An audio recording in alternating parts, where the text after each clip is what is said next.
Welcome to Veterans Views Podcast from the JED TV studios on the campus of Purdue Northwest in Hammond, Indiana. Now here are your hosts, Connie Karras and Steve Bramer. Welcome back, everybody. This is Veterans Views Podcast, and we have a great show for you today. My name is Connie Karras. I'm your co-host along with Mr. Steve Bramer. And we have somebody really special with us who we haven't seen in quite a while. Veterans Views Radio Show co-host Donna Dunn. He's Hello. going to join us today for the podcast. How are you, Donna? Good. How are you? Well, I'm so glad to. What has it been? 2 months? Yeah, now? it's been a couple months. Because it's been a couple months since I had a Friday off. So, yeah, Glad to have you back. And Yeah, me too. I'm you'll glad be to on be the here. radio show next week as well, yeah, correct? absolutely. Excellent. And Steve, how are you, my friend? I'm good. I'm good. I'm living. Yeah. You know, Memorial Day was just this past 26th, Monday the 26th, Yep. and that marks summer. That marks the start of summer. Yeah. So, and I think... And it's I not think just the barbecue. It's hardly about the barbecue. Hardly about the barbecue. It's about those who have given all.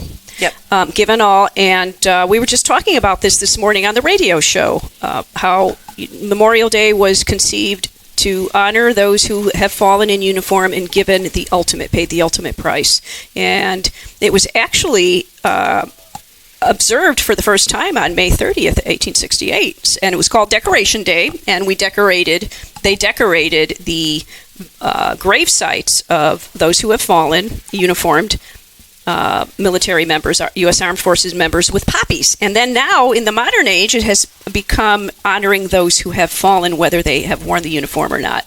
So it's a day of remembrance. If we're lucky enough, fortunate enough to have family, friends, to have a barbecue with, to celebrate it with loved ones, we are truly blessed, because a lot of folks don't have that, and we should remain cognizant of that. There are a lot of people isolated and hurting. But anyway, so summer's here, and I'm excited. And we have an absolutely really special guest today. During Memorial Day remembrance, post 16 in Munster, my post, where I was part of the honor guard, I was a rifleman. While we were waiting for that remembrance service to start, we saw a man named Aaron Suarez running in full fatigues with rucking a 22-pound pack, and I didn't know what was going on, and I asked a few people standing around. I think I was late to the dance. I was the last one to the dance, because I was told that he was running 22 miles with 22 pounds on his back to honor the 22 a day who lose their lives to the war within. 22 meaning the amount of veterans who take their lives. And it's much higher than that, according to mental health professionals. But still, the organizations do say 22. So Aaron, that was his halfway point at the Munster Community Veterans Memorial, the Robinson Munster Community Veterans Memorial. That was the turnaround point. He began at the memorial in Whiting, came down south on Holman, and came to the halfway point in Munster. I talked to him very briefly, and then he went back toward Whiting. And Mr. Suarez is here with us today, and we are going to talk to Aaron and find out why he's doing what he's doing, and find out a little bit more about this remarkable man. Aaron, welcome to the show. How are you today? Hello, thank you for having me. Nice to meet you all, you guys. Thanks for coming by. Tell us, please, what inspired you to do what you did on Memorial Day on the 26th this year? Just the pure number. 22, one's too many. 22 is way too many. And then you start adding it up, that's 7,000 a year. That's just the numbers of soldiers and men and women that have went over and fought for our country, and they came back and they lost the battle here. You know, they won the war out there, they came back. You know, you survived, you feel better when you come back, and then you realize stuff's changed here, and you have your own problems here, and to lose the war here just hurts more. I feel it hurts more. And I've had some buddies that were very close to me through basic training, and they've lost their battles, and one just lost their battle a couple months ago, and it just hit me super hard, and it hits hard every single time. And I know I'm not the only one that it hits hard for. This was just my way of trying to spread awareness, as much awareness as possible, to people to realize that number's ridiculous, that we have to do something to bring that number down. I wish I was running 10 miles or 5 miles instead of 22. And according to mental health professionals, that number is not accurate. It's low. It's many more who actually do take their lives. So, and yes, 22 is high enough as it is. Tell us a little bit about your service. I know that you are an Army veteran. What did you do in the service? What did you experience? I know you're a combat veteran. And just tell us how you came to be doing this for our community. I have my uncles, or I have uncles that are veterans in the Marine Corps. My aunt, when I grew up, I seen my aunt, and she came back from Desert Storms, and she was in the Memorial Day parade, and just watching her in her chocolate chip uniform, and that was just like the coolest thing I've ever seen ever. And then I've just always grew up with nothing but respect for all the men and women in armed forces, and not just the men and women in armed forces. I'm talking about our firemen and our policemen too. My dad's a fireman. I have family that are policemen. Just anybody that puts on a badge or a flag that stands for something besides themselves, that's trying to help other people. And they put everybody else's needs first. Yep. And just seeing that, I always knew I was going to the military. I always planned on going to the military, and I got lucky. Like, I served in some awesome branches, some awesome units, and I was in Korea in the 2nd ID unit out there, and we won a bunch of awards for our PT and stuff like that. And then is this with the U.S. Army? This was with the Army. Army. And you were with another branch also? No, this was just with the Army. Okay. And that was just a different unit. And then when I came back stateside, I served at Fort Campbell, which is just a legendary unit as itself. And then when I first got to Fort Campbell, everybody kept telling me, "Oh, you're going to 3rd Brigade, you're going to 3rd Brigade, that's the Rockasans, I hope you know who that is, that's Colonel Steele's unit." I had no clue who Colonel Steele is, and everybody tells me, "Colonel Steele, it's Black Hawk Down, he's the colonel for Black Hawk Down, put your weapon on safety, it's that guy, it's real." That's who I know exactly who you're talking about. He was a ranger in the movie. They show him as a ranger in the movie, but he was he was a ranger in the movie, but in the movie they show him as a skinny guy. Colonel Steele is not a skinny guy at all. He was a big, intimidating beast, and he was by far the best brigade commander I've ever served under. We went out to Iraq, and we did our mission out there. We did a lot of QRF for bigger units and stuff like that. We were quick reactionary forces for Camp Anaconda and places like that, and we did a lot of relieving other units and trying to give it back to the Iraqi army. One of the coolest things that I seen out there was we were out there for the first election. For the people first had So you were out there. I was out there. You were out there too at the same time. We had with the first election, people had their marks on their hands telling us that they voted and stuff like that, and it was just the people had their voice heard for the first time they're ever getting to be like a real government and a real people. It was just cool to be like, hey, we're part of that. We did some of that, Yeah. Like, my military service was just, I loved it. I went straight out of high school, and getting yelled at and stuff like that, it was just used to it. So I excelled pretty fast. My drill sergeant told me, he said, if you make sergeant in 3 years, you're fast tracking. I made it exactly 2.5. Like, right when I was first able to, I made it. I had the points. Because I took every class I could take. That's awesome. Every class you could take. Do you want to take this medical class? I'll take that class. Do you want to take that? I'll take that class. It was just, I wasn't good in school. I didn't like school, but military classes are different. The Army, like the medical classes, they got simulated grenades going off when you're trying to work on stuff, and I got to do some cool stuff in the military. Serving the military was the greatest. Besides being a father to my kids, the serving the military was the greatest honor, the coolest thing I ever did.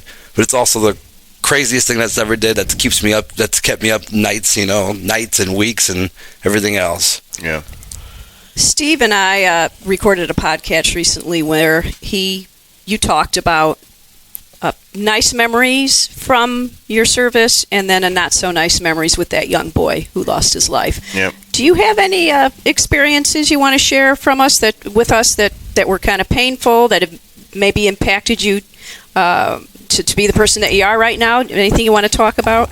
Share with us? Like certain towns you would go to, Steve will tell you, certain towns you go to, they love you. Like some of the people realize that the American soldiers are the only way that our kids have like a chance at a normal life or something like that. They have something different. But some of them towns, they just hate you.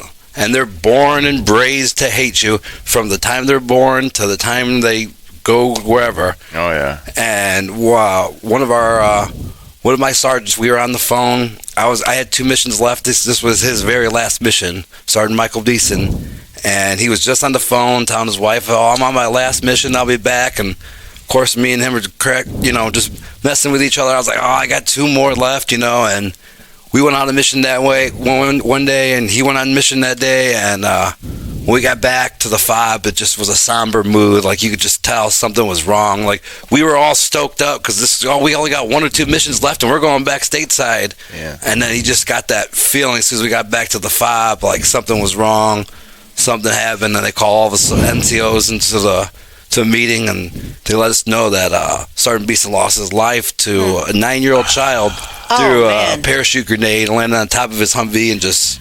Last mission. Yeah, his last mission out there. Man. He just got off the phone. Was with him that morning. He was talking to his wife. Horrible. I'm done. I'll be home in a little bit, baby. That.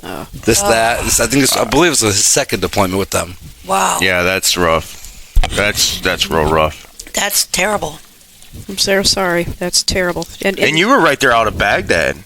Anaconda was right outside of Baghdad, wasn't it? They were out of Balad. They were the Sunni Triangle. Yeah. So we were right outside Al-Dajjal. Al-Dajjal was the city that Saddam got convicted for all the mass murder. When he first went through, I guess when he first took over the army, they tried to assassinate him there. And it didn't work. So when he came back through with the rest of the army, he just assassinated everybody in the town. And we talked to the townspeople that hid under their bed or hid in the fields, and they just told us the stories of how evil this man was and how, and we were like Tikrit, so we were outside Tikrit, so that's his hometown. Yeah. So you had some of his loyalists, and then you had some of the people that just hated him. Yeah. We were up north. I was up north in Mosul. Okay. So, man, that's rough. Yeah, we bounced around the Sunni Triangle, and then we went to Tel Afar for a little bit, do some security up there. Okay. But yeah, we bounced around, and so we did a lot of relieving other units so they can go home, and then trying to give it back to the Iraqi army, which we'd give it back to them one day, and the next day they lose it right back. Right. Or they were just as corrupt, Yeah. Yeah, that's rough. It was the same thing. Like a lot of things that happen in Vietnam is the same. You take this hill only to lose it the next day, or to abandon it to take another one, and then come back a week later and take the same hill again. Yeah. And you're losing people left and right, and that's devastating to have to do that. And I can't even. I've never served in combat, but I can't even imagine what that's like. That fear. How do you deal with that? I saw this thing, and it was saying that some of the studies they're looking at, the PTSD that some combat veterans, or not combat veterans, but veterans are experiencing, is not necessarily PTSD from trauma, but from the lack of structure and coming out of the military. Oh yeah, and 100%. Not Absolutely. feeling like you're fitting in, like feeling I didn't think about it, but it makes a lot of sense. It does, because I can think back to when I got my first job after getting out of the Marines, and it was time to go home, and I'm like, I just go home? What do I do? Yeah. Right. I didn't know. I'm like, well, no, I should have some kind of formation here, and at the end of the day, and we go over everything, and what went right, what went wrong, and I was lost. I didn't know what to do. You knew you had a structure. You woke up at 4. Yeah. You went to PT. Then you came back. You did your shower, shave. Then you went to breakfast. Yeah. And when you come back home, you're like, I'm not going to wake up. I'm not going to do PT, right? Yeah. And then slowly that just compounds on itself to where you lose that entire structure. Yeah. But I think that's a very good point. That's a hard thing to lose, is that structure. Mm-hmm. I mean, and I don't know how you get it back, or if you get it back. I mean, I haven't gotten it back yet. Yeah. But I don't know if I will or not. I don't know either. I feel like I'm in the same boat. Yeah, if you're swimming and you're kind of lost. Well, I think that's why so many become firemen and policemen and stuff like that, because they keep that brotherhood. They got that tight brotherhood. Yeah, I worked corrections for a while, and it was there you go. And it was like that. a little corrupt, but that's another story. That's another story for another That's another day. podcast. That's another podcast. But anyway, you're right. You're absolutely right. There's that structure there that you have, and that camaraderie. You know, when I first started working for the railroad, my grandfather passed, and I was in where was I? I was in Pennsylvania, and in Philly, going to school, and the people that I had just met that were going to be my fellow railroaders, they took up a collection so I could fly home, and I thought, wow, this is a lot like a brotherhood, a sisterhood that you would have in the military, where people look out for each other, and that's just the way that industry is, which I miss. Yeah. And so what we're doing now with this show, with the veteran advocacy, so many of us right now, we're very blessed, by the way, and I've said this before. Lake County, Indiana here has a fabulous network of veterans together advocating for each other, for our communities. We're very lucky. Not every place has that. Right. Rural areas and other parts of the country. So we're really blessed here, and I'm grateful for that. But look at how many of us are no longer in uniform but still serving. And as a Marine, you know the saying, once a Marine, always a Marine. Absolutely. And our motto is Semper Fidelis. Right. Always faithful. But that doesn't only apply to Marines. Look how many people we have who are not in uniform right now, actively serving, still serving. So I think if we can connect ourselves, if we're lucky enough to have that network right now that we have been discharged, we can get close to having that camaraderie. And I'm blessed to have this radio show and know all of you and be connected to so many people. I wouldn't have met you. Yeah. I wouldn't have met you if I wasn't connected to this wonderful network of veterans. If I hadn't been standing there for the Remembrance Day, I never would have saw you go by. So we're very blessed. And I think so many of us, when we're out, I think there's a huge amount of people out of uniform who are doing such valuable life-saving work still that they didn't have a chance to do well, because it was a different mission. When you're on active duty, it's a life or death different mission. We are at readiness. We have that always in the back of our minds, and it's kind of like a chronic post-traumatic stress. Even if you're not in a combat billet, because you could be deployed at any moment. Maneuvers are dangerous. We saw that happen just with the 4 U.S. Army veterans, these young men who died in Lithuania recently with a tank, in a bog. Who would have thunk? That wasn't combat, but they lost their lives tragically, so you never know. Yep. We have, by the way, Aaron, a co-host right now, Robert Rockwell. He's on a TAD in the Middle East. He's been to 4 countries. He might have been to a 5th right now. We haven't talked to him in a while. We got to reconnect with him, and he's not coming back until this September, but he goes through training with firearms, and he's near equipment. You never know what's going to happen, and you just hope for the best. And it's hard because you don't know what's going on in the host country where you're at.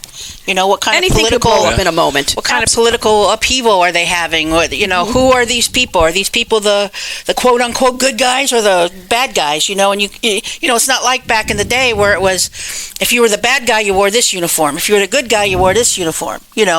And we don't have that anymore. Yeah. There's so many guerrilla fighters now.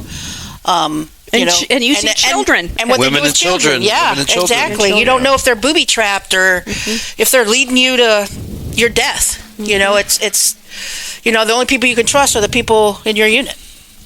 And Steve, did you tell Donna about thumbs? I don't think so. You want to tell us about thumbs, the little boy? It's not like a topic of conversation, right? Right. Right. But no, because when we were in Iraq, we were there for the build-up for the elections too. So for the first 2 months, it was you remember those big those concrete barriers we were set up outside of police stations. Oh yeah. So we were doing that for 2 months. Just in case for everything. Yeah. So we were doing that for 2 months, and then once we were done with that and elections were done, then we got switched to security for EOD, for route clearance. So whenever they got a roadside bomb or suicide bomb, we got called out. So when we would go to these different towns, I still remember that it was Mockmore, and when we went to Mockmore, and what happened was, so they found a cache, and what they would do is they would take like 1 or 2 every day and be like, "Oh, look, we found some mines." So you pay them? So we would come and give them food and stuff. Every day we're going to this town. We're like, wait a minute. This one looks familiar. Yeah. So we're going out there, and you know how it is. The kids all run up, and then they're all like surrounding you, and they're trying to take stuff or they want stuff. So then we pulled up, and this group of kids came, and then all of a sudden it just started spreading, and I was standing there with two other guys, and then this little kid, man, tiny, he's like tiny, and he runs up and he grabs his thumb and he twirls it, and then he lets go and it spins, and I'm like, what was that? So it ends up he was part of, remember when Chemical Ali bombed the Kurds with that chemicals? His parents were part of that. And he was the product of that. Mutinized? Yeah. Wow. So his bones never grew, and he didn't have bones in his thumbs. Wow. So that's why he was able to do that. When we were in That's Balad, crazy. there was a family that 3 of the kids had 2 big toes on the same toe, like on the same foot. Like 3 kids in the same family. So I don't know if I didn't even think about what you just said. It could have been the chemical thing that just ran, because I've never heard of that being like a genetic thing. Just 3 big toes growing. Yeah. But yeah, there was like different stuff that there's stuff that you'd see out there that just blows your mind. Yeah. Well, so when we were up there, so every time we went to Mockmore, it was to see thumbs. Like we were all excited to see thumbs. We were bringing them stuff. So towards the end of the tour, we went and we didn't see him. Then another time we went, we didn't see him. So finally, this one guy named Muhammad, who was kind of like our de facto translator. He was just a kid, but like he would translate for us. He's like, "Oh no, they took him. And I'm like, "What do you mean you took him?" For helping? Like, yeah, the way they thought he was. Yep. I mean, he was a kid. He was a kid, like he didn't know nothing, but they always saw him with us. Yep. So yeah, they took him, and obviously we never found him. But you know what happened. Wow. They killed him. But Every unit has a kid like that. Mm-hmm. We had a kid like that, and we used to call him Gotti, like John Gotti, because he'll get you whatever you want whenever you want. yeah. And Gotti get you food. He go get you anything you want. But Gotti also give you info. He would just sit there, listen to the elders, and he'd come back. Hey, there's going to be something at this great court. He spoke real good English. It was so shocking how good English he spoke. But he's been dealing with Americans. He was 8 years old or something like that. He's been dealing with Americans for so long. He would tell us, hey, there's going to be this at this time. Or, we got to be skeptical because he could be working for them. Yeah. But every time he told us something, there was something that happened every single time. And we would pay him here and there, for food and here and there. But the average Iraqi makes like $20 a week. Right. We're giving this kid $40 a day sometimes, depending on what he's going to get us. So one time we go do a raid at this town, Al Dajjal. Well, we're doing a raid with another unit, and the other unit doesn't know who this kid is or nothing like that. We get a call, hey, come check out this house. You got to come check out this house. We get to this house. They found all this American money. Where's this money from? You're yelling at the dad. The dad said, I don't know where it's from. I don't know where it's from. All of a sudden, Gotti comes up, hey, guys. It was all his money. He had hundreds of dollars, probably a couple $1,000s. And wow. Dad didn't know that. I'm sure Dad took it after that. But, yeah, we found out a little after we left that he didn't make it long after we left. Yeah. Oh, that's terrible. Yeah, so what do they do with the American money they get? Where do they spend it? They spend it. I don't know how they spend it, but they use American money out there. They spend Okay. We paid for everything out there with American. We paid like some of our unit. We had cable out there. We had our interpreters would go get us because our interpreters have to be from. Their dialects change from different parts, just how Chicago's got a different dialect to New York. Every city out there's got a different dialect. So our interpreters, we would get different interpreters for each place we'd go. Okay. But we usually pay a lot of them in cash. I don't know what they must be some kind of exchange out there for them. Yeah. Because we would always use regular cash Probably for them, black market and they or liked the something. cash. Well, they had Iraqi money. Oh yeah, we had Iraqi money too. They created it after because Saddam had his face on all the money, so they got rid of that, and then they created their own money. But yeah, they were using the dollar a lot. But obviously the dollar was a lot strong. more Yeah, a lot it was more a lot stronger. worth more. So, but I don't know. I don't know what the exchange rate was at the time. Yeah, because I don't know where they exchanged it, but they always took our cash. They always took American money. They loved getting it too. So there had to be a place out there where they did it in the markets or somewhere. Yeah. I would imagine there's a black market there. Oh yeah. Oh yeah. So, say the least. So now that we're out, I could say this. So what we do log packs all the way up north to this Kurdish town. It was the only Christian town up north. Okay. So they had beer. And it was a beer can like this big, and it said BEERE. That's how they spelled the beer out there. Tasted horrible. And then Jack Black whiskey was the whiskey that they had. Ours was Grand whiskey. We always got Grand whiskey for them. That was always the whiskey we got the kids. They always got Grand whiskey. But when you go get the liquor, there was a guy right outside that had hash, Really? And then, man, if you wanted to go a little further, you might be able to get a bayonet or, wow. When you're driving through Iraq, it's crazy to think, but they went through so much war that there was munitions everywhere. Yeah. I mean, you could literally be driving and find artillery rounds everywhere. And that was bad for us because you don't know if it's a roadside bomb or not. But for them, they would scoop it up and bring it to us for cash. And, they use that ploy a lot with us, but. Wow. Okay. Question. So, from what you had the terrible moral injuries that you incurred out there, how has that impacted how you parent? Because I know, Steve, you told us because of what you witnessed with thumbs that affected how you were with your own children. Oh yeah. You didn't even want to let them out of your sight. Yeah. Right? At first, right? Oh yeah. It was. Yeah. I didn't even trust my wife driving them. See, it was different because I was 19, so I didn't have no kids at the time or nothing like that. My little sister she's 20-something now. She was just learning to walk when I was leaving for basic training.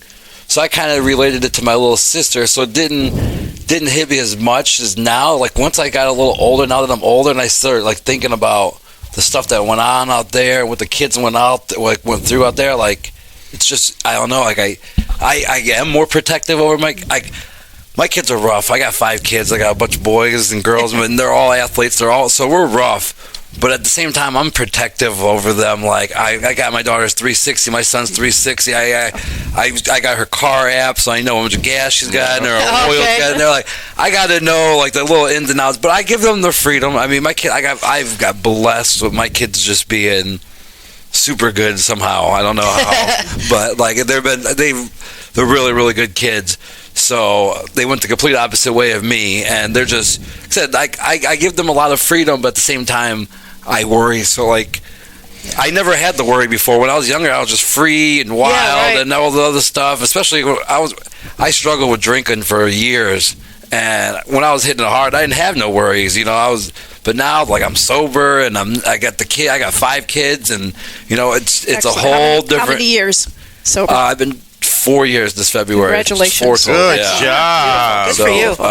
Yeah, it sucked because it took a while for me to realize. I mean, I kind of always knew I had an alcohol problem. I just never wanted to admit it. But once I was able to admit that, that's when I was able to realize, okay, I have PTSD too, and I need to work on this too. But I couldn't do nothing until I got sober. Once I was able to get sober, then I could start working on my PTSD, my relationship with my kids better, and stuff like that. And little by little, it's just, and I'm not nowhere near where I need to be, but I'm just, I'm sober now, so I can start making moves into a positive way. Yeah. And how did you get started training for this 22-mile hike that you took? It's fun. This is the first time I've ever trained for these. I've never in the past. I just do it. It's just something I could do. To me, it's always been a mental thing. It's once you put yourself in the mindset that it's gonna suck.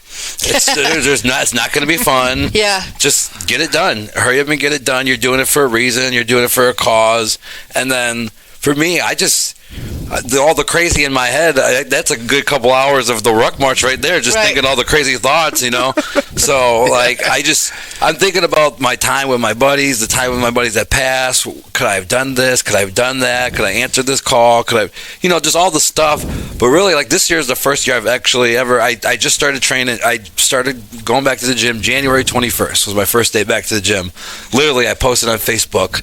I woke up in the morning and I was either going to go to the casino or go to the gym. I didn't know which one to do, and I ended up at the gym. And then I started working out here and there, and I got on a little routine. And then, like 2 months in, I lost about 45 pounds. Wow. And then I ran the Shamrock Shuffle this year with my sister-in-law. She turned 40, and she asked me to run it with her, so I ran that.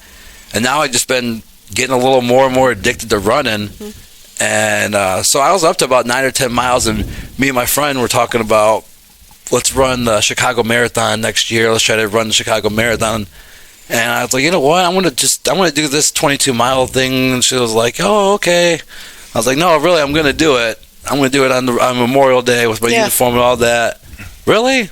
Yeah, okay. And then I started thinking about it. Then I mentioned it to Paul Goddard, and he posted it on Region News. And then after it posted on Region News, now I gotta do it. I was right there, like, now I put my foot in it now. So now I'm really into it. But then, like, I couldn't wait to just, like, get out there and do it. But like I said, just the amount of people that shared the post and the amount of people that honked and were just that's all this was all about. Like I said, there was no fundraiser, there was no link for any money or anything like that. Right. Because I've seen the mental health system I'm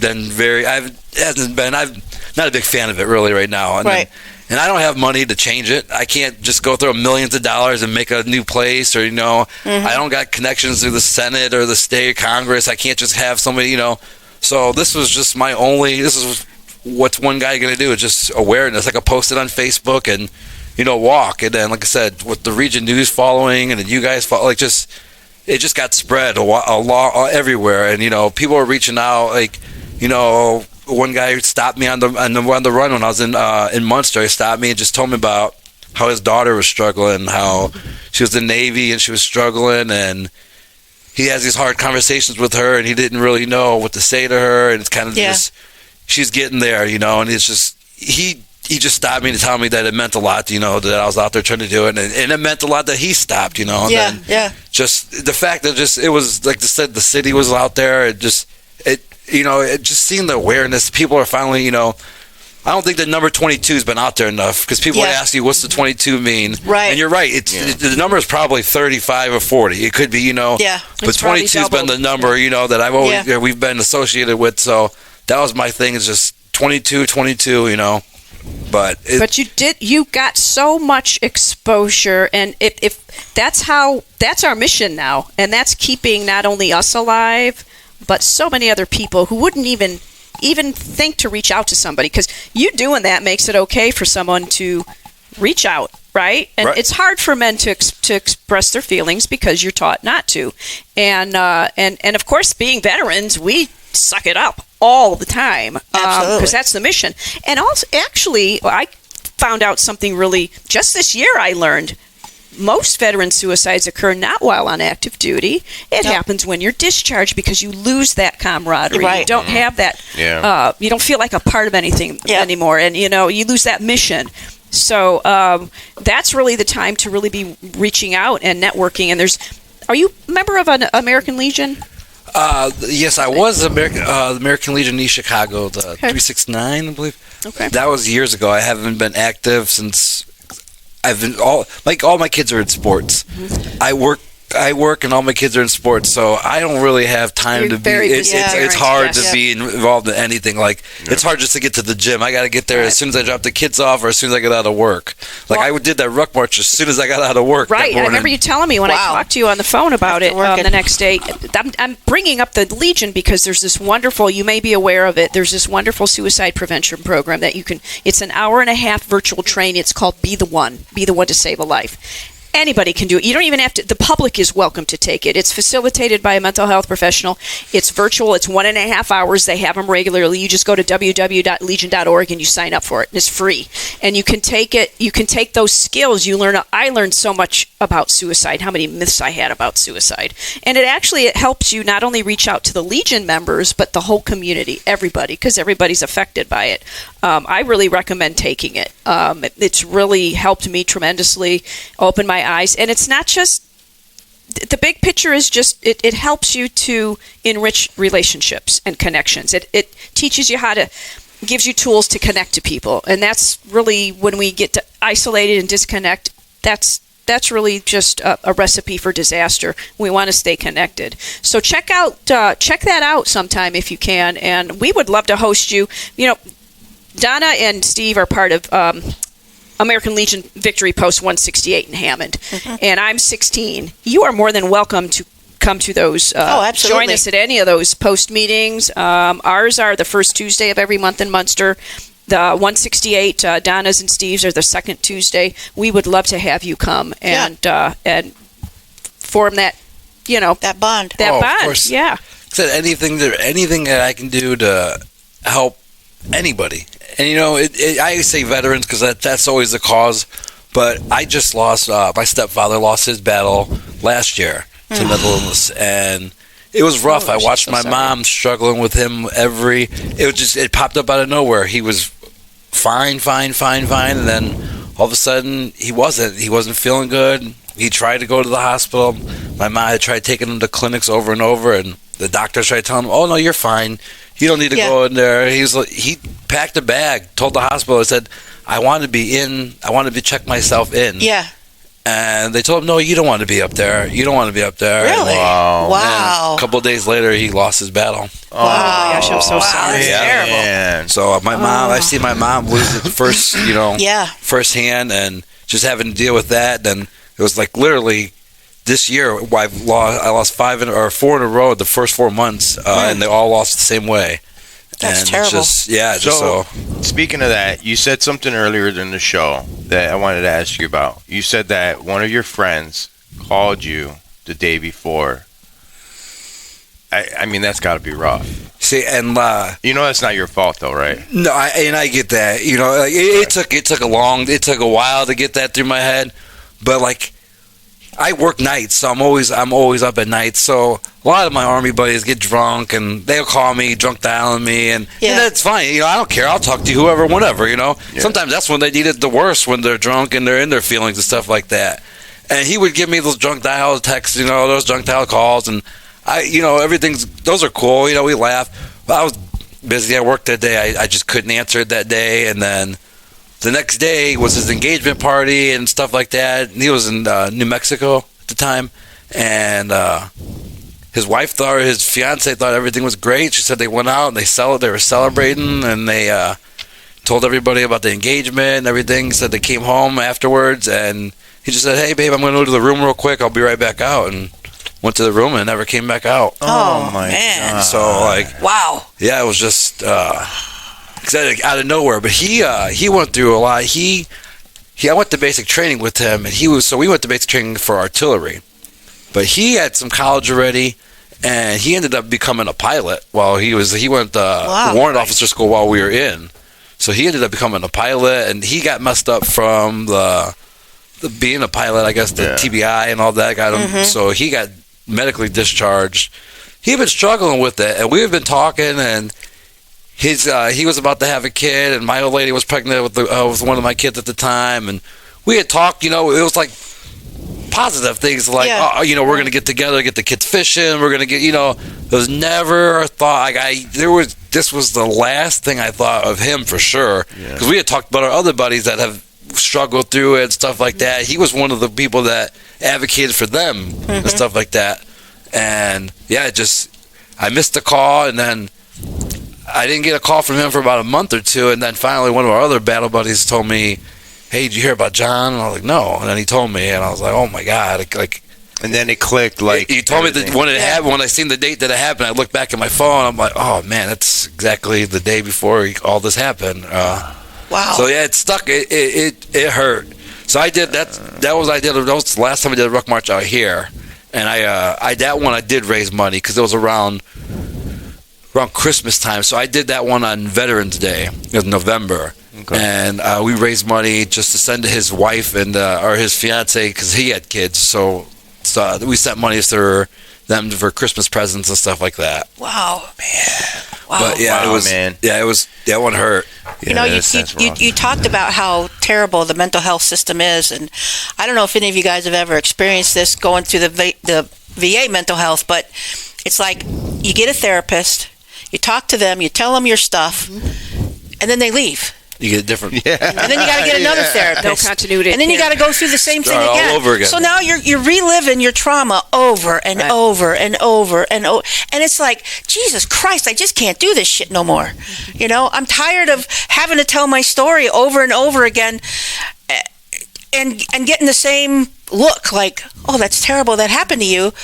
But here's some, here's what you got to do and this and that. And then they're gone, and you build a rapport with them, and then you got to start all over, and that frustrates me to no end, And where do they go? I don't know. Some of them have gone to other places in the VA, some of them have quit, and it's just like, I can't do this no more. I can't do it, so I don't. I just counted in my head in the past 10 years I've had 5 separate doctors. Yeah, I think I've had average of 2 3 or 4 every 2 years. Yeah, every couple of years you got to start all over And again. then I if never you go even thought of outside of that. there, Yeah. if you go outside of there, it's going to cost you a couple $1,000s. Exactly.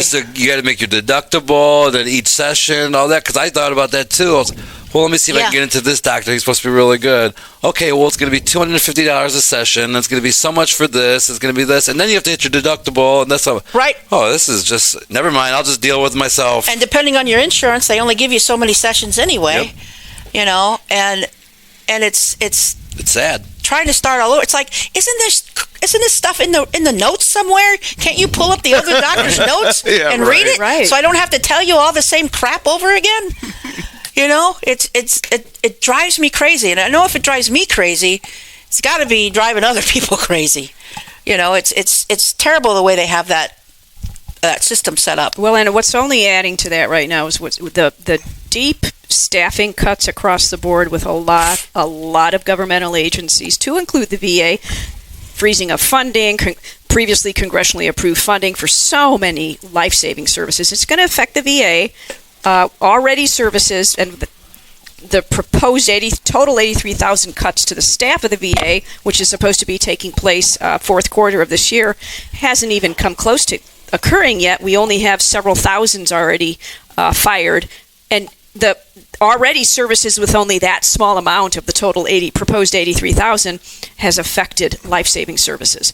And it doesn't matter that you get Doug Collins, the VA secretary on media saying, oh, no, this isn't going to affect services. It's just not true. It's actually not true, because if you talk to people it's affecting, they'll tell you it's affecting them. So that's only going to, throw fuel on the fire of an already kind of broken system. Well, the VA is broken. Yes, absolutely. I mean, it is broken because there's all these people there. You're talking about 87,000 people. Then why in the hell aren't our claims getting done?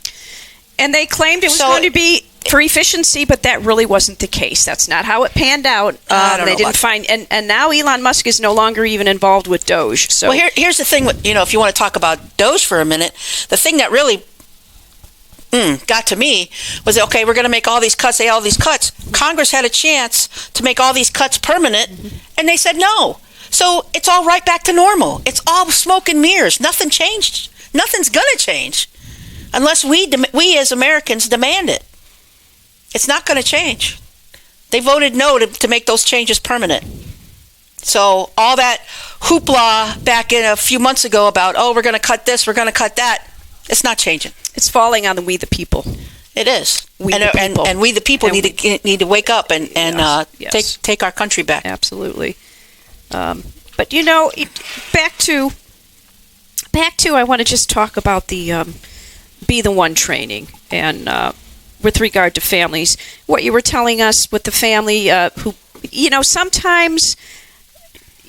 oftentimes, from what I garnered from that training, the Be the One training, I learned something very valuable, and that is that oftentimes a person who does take their life has a burst of energy and seems okay, right? Is engaging and laughing and going out and, has a smile on their face.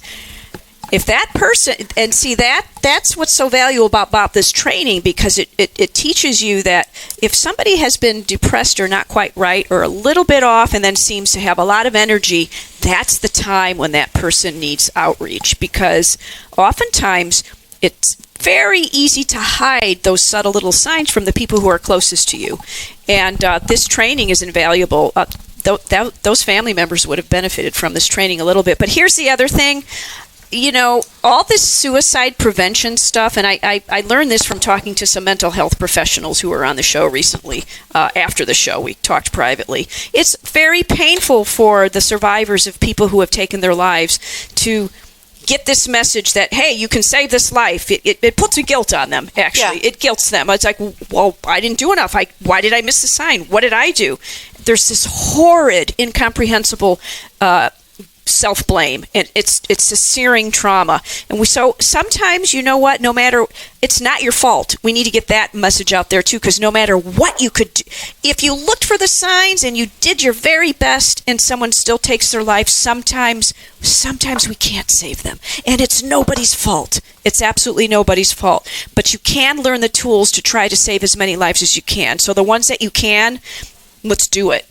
And this training, I can't say enough about it. It's already helped me in my own family, in my own community, the way I talk to my own neighbors. Because, hey, think about on your block. Are there people that you don't see come out that you used to? When you talk to them, are they looking down at their feet? Just little signs that they're feeling disconnected, right? You could use this training with them. And of course, they don't have to be veterans. It's just, one human life is as important as anybody else's. So I really recommend this training, the Be the One training. Just go to legion.org and sign up for it. Hour and a half, free, run by a mental health professional. You can ask as many questions. And families there grieve during the training. Many of them have recently lost a loved one. They're in that training session. It's very painful to hear it sometimes, but the training itself, just because they're there with people who understand them, that's healing. And then they go and they'll exchange phone numbers. Here, let's stay connected after the training. Let's exchange phone numbers. I've done that with people. And so I've stayed in touch with people I met in that training who are across the country, who have lost loved ones. So and it's free. It's free for anybody. You don't have to be a Legion member. But yeah, so what's your next ruck? Plan? Yeah, anything? Any plans coming up? No. God willing, the number will drop, and I'll do the ruck again next year, but less miles, hopefully. No, I think the next thing physically that I'm trying to do is I want to try to get into run a marathon this year before the end of the year is done. I figure if I could do 22 with all the equipment on and the rucksack, I could add 4 more with some tennis shoes and a T-shirt on. Sure. How long did it take you to do the 22 miles? 5 hours and 2 seconds, or 2 minutes. 2 minutes. 2 minutes.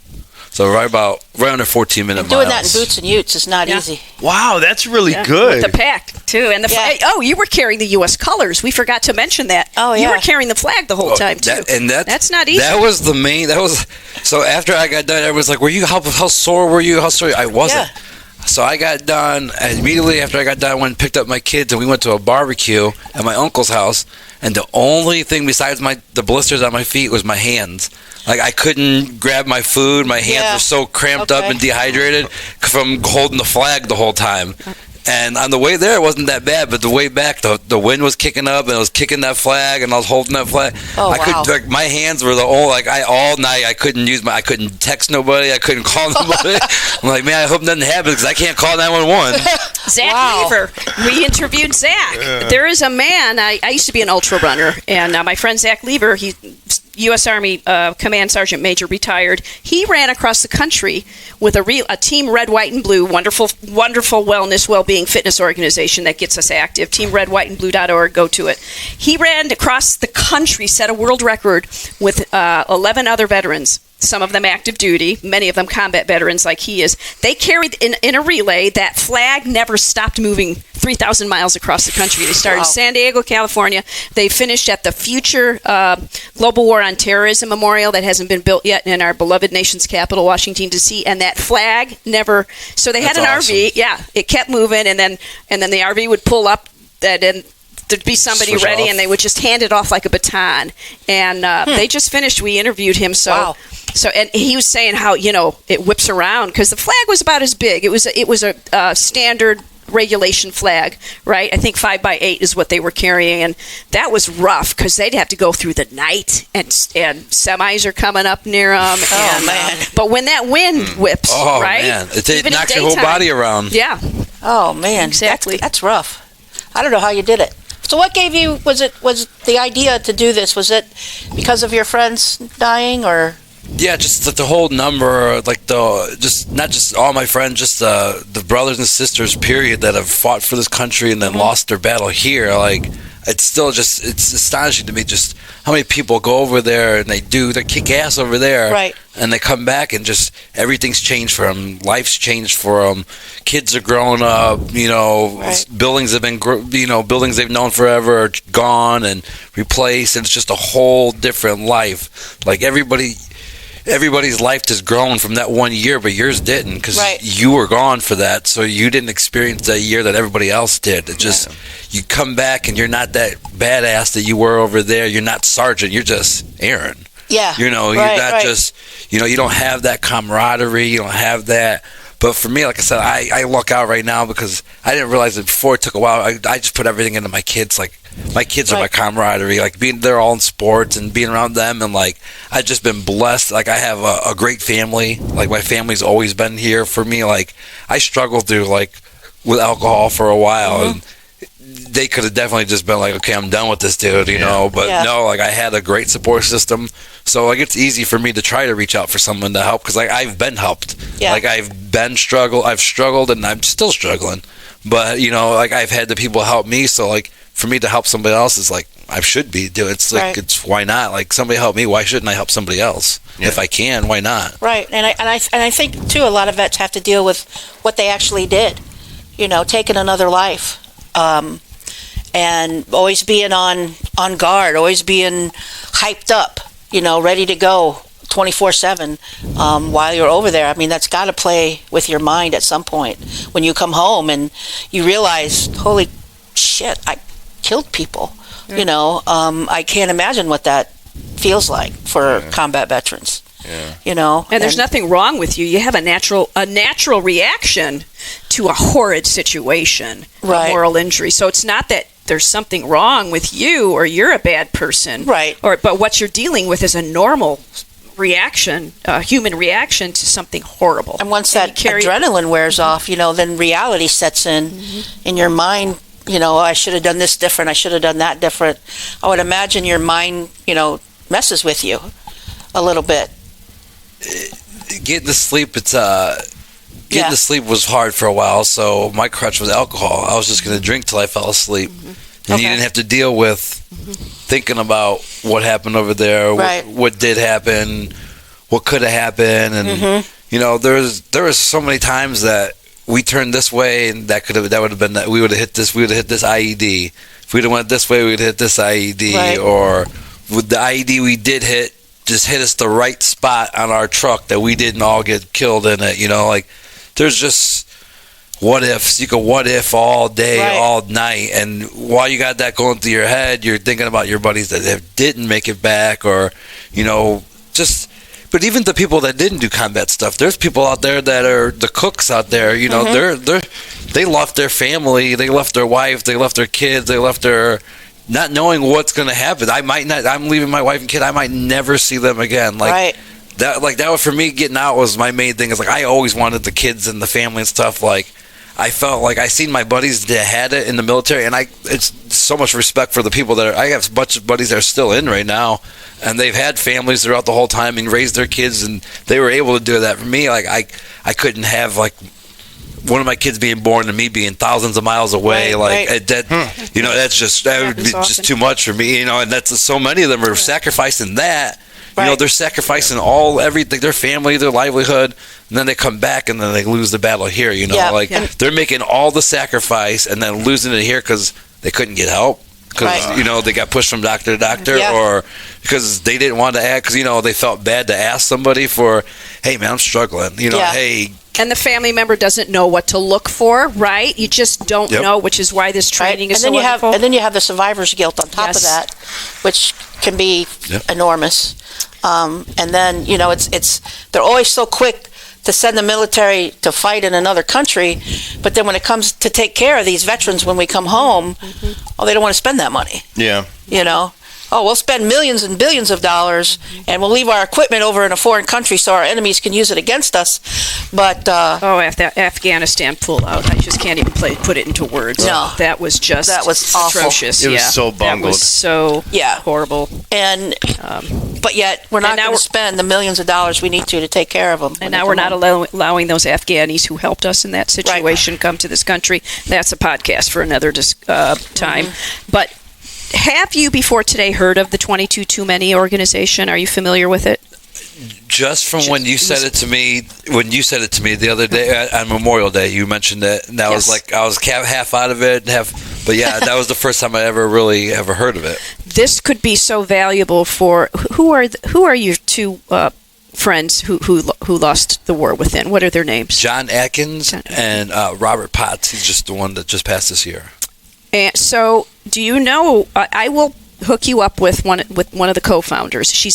Her name's Carrie Jacobs. She's from Chicago Heights, Illinois, and you can carry through this organization. See the photos. You were on the radio show before we recorded this podcast, and I talked about them when you were on the radio show this morning. You can carry your two friends, their photos. That keeps, and then the family members. What happens is you can carry the photos for them, and then 22 Too Many pairs up anyone. It could be veterans, it could be a civilian. A lot of civilians carry the photos, and they get to know the families, and they have a healing relationship. So they don't just carry photos of these folks who have lost their lives to the war within. They get to know the family members. This could be so healing for the family members and you of your two friends. So after the show today, I'll hook you up with Carrie Jacobs, and you can get registered. And if the family's ready to, not all families are ready to do this, but if you want me to talk to the families, I'd be more than happy to. It's very healing for me, and I know all of the family members of these three Marines, all Marines, wonderful family members. Lance Corporal Kyle Whistler, James Dexter Morris, and Chris Devil Dog Setchfield from different parts of the country. And I've been carrying them on my back, their photos, and these beautiful Marines in my heart for 4 years. So I think that'd be really very healing for you. Just so I'll get with you after the podcast. Definitely. And we can get you started on that. So I appreciate that. Yeah, absolutely. Talking about with mental issues with veterans too, is they don't talk about is the divorce rate among active duty and veterans, because when you're away for a year from your family, whether you're in a combat zone or not, you change. They change. And you're not there every day. They're not with you every day, so you don't see the change. So they come back and they're like, oh, you're a whole different person. And some marriages can survive that, and a lot can't. And I think that plays a part in our mental health as well. Yes. Our family's different. We're different. Yep. Our experiences affect us differently. Good point. So we're what did she say? Right. We're ready? Okay. We're getting the wrap it up sign from okay. Kemper. Okay. No. What does that say? No rush. No rush. Oh, no. I'm sorry. Rush. 1 minute to 1 hour. Okay. 1 minute. Okay, thank you. I don't have my glasses on. I'm blind as a bat, Kemper. Thank you so much. You need a darker marker. Yeah. I guess you read. Yeah, I couldn't see it. With the lights and Colorblind everything. over here. Camouflaged. Yeah. Oh, wow. Red is hard to see, though. Yeah, Really. it is. Even up close, It for is. me at least. And talking about mental health and the VA and everything, it's just so frustrating, dealing with them. The one thing I do like about the clinic in Crown Point is that you can go in there anytime they're open and talk to somebody. I was out driving one day. I was having a really bad day, and I'm like, well, I can go to Costco or I can go to the VA. So I went to the VA, and it was worth it. that's what I like. You can That's good to know that you can do that. Yeah, you can and you do don't that. have to wait to talk to No, somebody. you can walk right into the mental health clinic. It's a separate clinic. You walk through the thing, and you go into the separate clinic. Adam Benjamin? Yes, and you can go in there anytime they're open. From like 7 to 3, I think it is. I think so. Yeah. And you can go in there anytime and talk to somebody right as a walk-in. You know, I heard somebody say when I walked in, "Oh, we got to walk in," and I was like, "Screw you, lady." You know, I wanted to, but you know, and I told the counselor, staff member. yeah, and I told the counselor about that. She was like, "Oh, I'll take care of that," you know. Yeah, But we don't need that at the no, VA. because then I That's felt not right. like, well, crap, I should have just went to Costco. You know, Yeah. Right. done some retail therapy. But it's just, and it's hard. You know, you mentioned this earlier too, Connie. It's hard for veterans to ask for help. Yes. You know, because we're always told to suck it up, and you know, you compartmentalize a lot. You put, you know, what happened here in this part of your brain, and what happened here in this part of your brain, and then, you know, and like I said, when you come home and all the adrenaline's wore off and everything's calm again, and now what do I do? Yeah. You know, so I think that's tough for anybody coming home. Yes. We got to connect. We got to do better. We have better transitioning programs. We got to do better. And it's up to, and we have the power to do that. We got to write honestly. We knew this, Steve. We've gone to the legislative day. Write your state senators. Write your House of Representatives. Write your Congress people. They work for us. The more you write them, the more you call them. They have to listen to us because they do work for us. And if they don't know what we need, they're not going to do it. Right. They'll do they'll fall in party lines. But if we tell them what we need, they're going to have to listen because, you know. Yeah, and two, you have, you know, one day you're on active duty and the next day you're home. Yeah. Now what do I do? Now what do I do? I went through that too, and I never saw combat, but I saw I have service-related trauma from MST, and it was hard. It was hard, and nobody. Who do you talk to about that? Yeah. Right, and you don't want to think about it again. And I buried it and buried it and buried it, and didn't start thinking about it until over 3 decades later. So it stays with you. Oh, and who's going to want to even hear that? Right. Right. So, and you know, and you know, you may or may not have veteran friends when you get out and you move back home, and they don't want to hear about the horrors of war. Nobody wants to hear that. Right. But it's a reality, and it's a reality that people need to hear. Right. And that's why it's so valuable to have like the art therapy where you don't have to talk. That's why it's so valuable to have the equine therapy that I've been going to, the Heroes Club at Anamkara. You don't have to talk. You get healed by sentient beings. Do you ride horses? Do you like horses? Me and my son do ride horses. During COVID, there was nothing else to do, so we found a place in Frankfurt that had horseback riding. We were riding horsebacks out there, and then every year we go fishing in Wisconsin in October. Beautiful. And we go to a horse ranch out there, and we go horseback riding out there too. Nice. I've been that's going to a awesome. horse equine therapy stables called Anamkara. It's from the Gaelic. It means soul friend. We don't ride them. So everybody can come. If you have accessibility problems, you can't get on top of a horse, we are just in their presence. They have donkeys and they have goats and they have cats. I always feel better when I feel my blood pressure and my heart rate coming down. I don't have to say a word. It's called Heroes Club. It's the fourth Saturday of every month. Please come out sometime. I'll even give you a ride. Tell your buddies about it, your children. It's a family event. It's called Heroes Club. It's from noon to 2 in LaPorte. It's in LaPorte, Indiana. It's probably 45 minutes from it's, you know, from Munster. It's not that far, and it's a wonderful time. We eat, we play cornhole, we sit by a fire, we brush the horses, donkeys kiss us, we play with goats, and they do little tricks and hop around. We feed them. It's a beautiful time. So and it's the fourth Saturday of every month. So, and we don't have to say a word.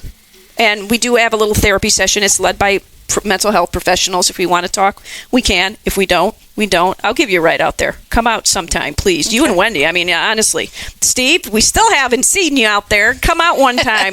They keep asking, like, where's Steve? Where's Steve? So, but yeah. Tell them to make it later. There might not be a later. Do it in June, will you? This month at the end.